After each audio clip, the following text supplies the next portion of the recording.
Yoruba elders and Yoruba Ronu disagree on alleged disgrace of monarchs by Obasanjo.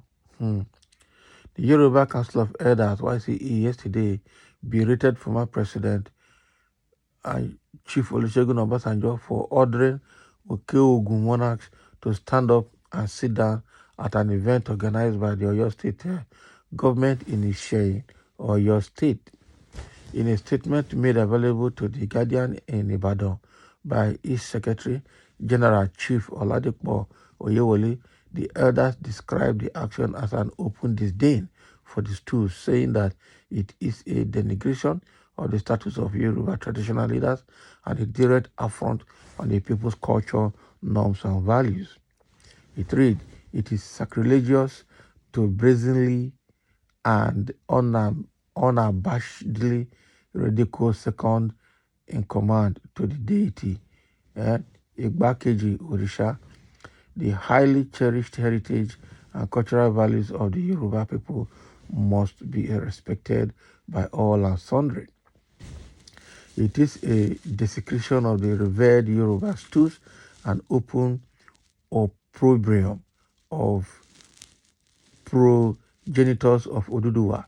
It is demeaning and belittling.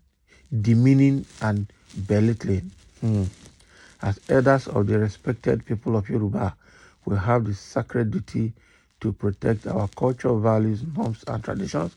We therefore caution the Owu chief to weigh his utterances." And the elders demanded that the former president apologize to the monarchs. But another elite group, Yoruba Ronu leadership, YRLF, has said Obasanjo committed no crime by asking the kings to stand and sit. Speaking with The Guardian, the president of the forum, Akin Malaolu, said the forum is worried about the misinterpretation of the actions of Chief Olusegun Obasanjo in Ishei when he ordered sitting traditional rulers to stand up for a national authority at the occasion. He said what history has not taught to those who consider the ex-president's action as a taboo, because their understanding of a national authority in power is low and it cannot be undermined by traditional rulers.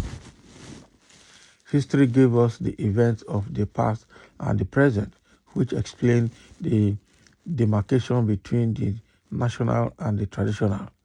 By national authority, the society at large is expected to respect the rule of law, which gives authority to the governors to install, upgrade, pay salaries and allowances, as well as provide security as explained and guaranteed by the existing constitution of the republic.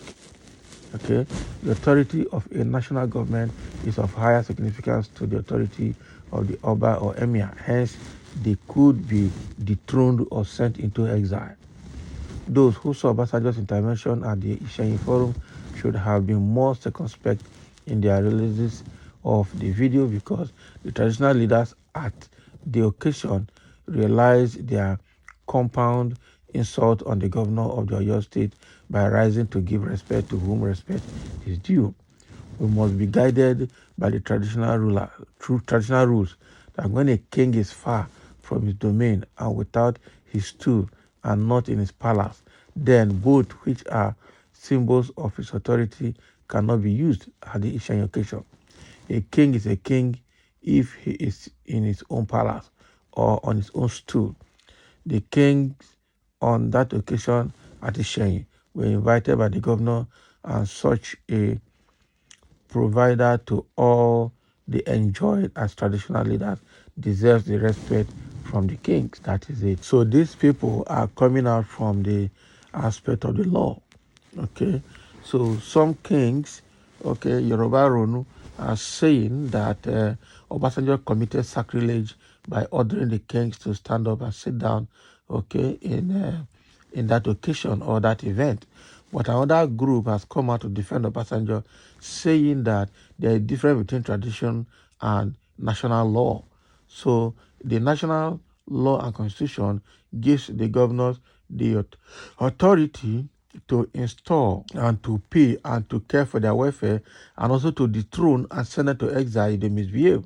An actually good example is the Emir of Kano, Emir Sanusi, Lamido Sanusi, that was dethroned and deposed by Governor Ganduje, the former governor of Kano State.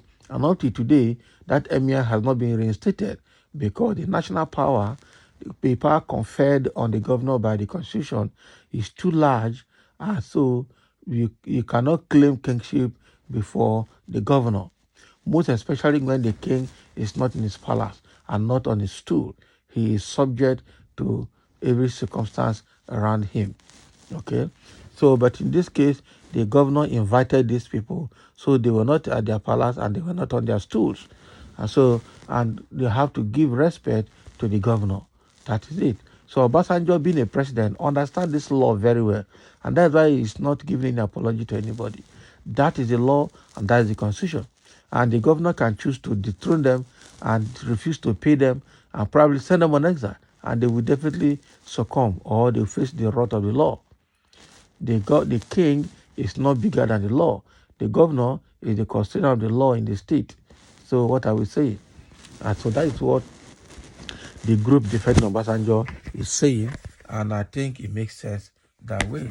It makes absolute sense, really very well. It makes absolute sense. So the governor and Obasanjo should not be blamed. So somebody is saying here, but whose authority is greater, the Obas or the governor? The Obas are subservient to the governor under the law, hence has and can remove any of them from office.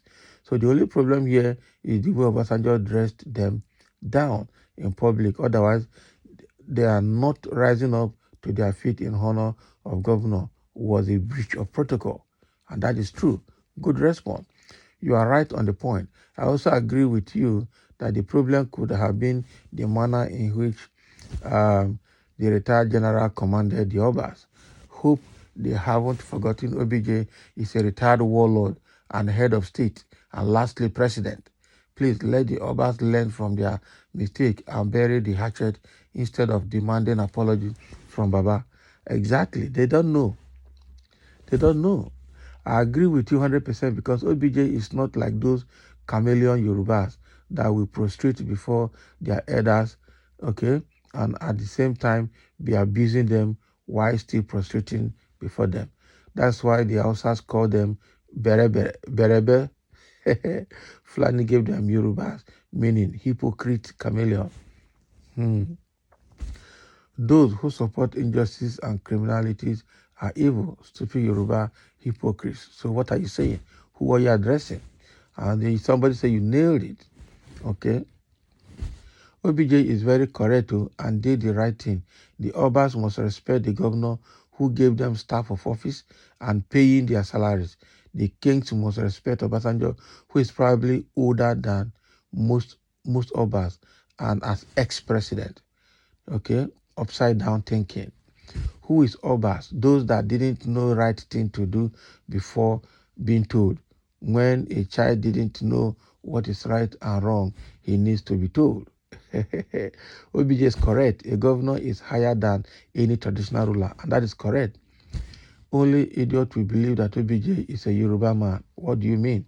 OBJ father is Igwe Joseph Okudele. From where? So you're not saying OBJ is not a Yoruba man, Abi? Okudele Jikwe in Onisha. If you have another father for him, let us know.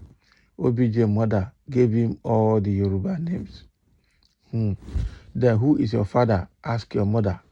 Don't be smart, you know. Baba has never been fair to the Yoruba race, and that is why people are doubting him that he is a Yoruba man. He has never identified himself as a true Yoruba. Baba might have forgotten what happened to Bode Thomas, who did exactly what Baba did to the then Alafin of Oyo. Okay, the then Alafin spoke into his life, and he started barking like dog till he died in the second day. Baba must have forgotten this. So what? Nothing will happen, bro. You know OBJ power too. Forget that. OBJ na principality. Maybe Brother Thomas was not fortified. OBJ na principality. He must be stronger than those Obas, both in the physical and in the spiritual. They can't do him anything. That is it. So thank you for listening. Let's have your comment. That is the argument ensuing on the event at Oyo, where OBJ asked the Obas at Isheyin to stand up for Governor Seyi Makinde. Thank you for listening. Let's have your comment.